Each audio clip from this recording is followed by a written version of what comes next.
डोशाची भाजी बनवणार आहे, त्याची रेसिपी तुम्हाला सांगतो. डाळ शिजते इथं.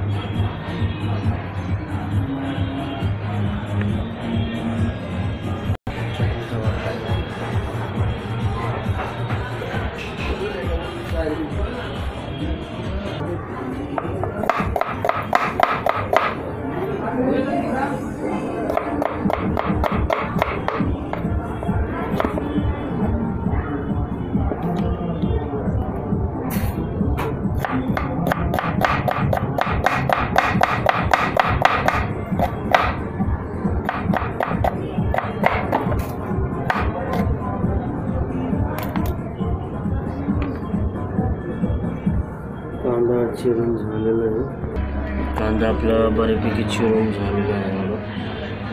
आपण थोड्याच वेळाने डोशाची भाजी बनवणार आहे पॅनमध्ये.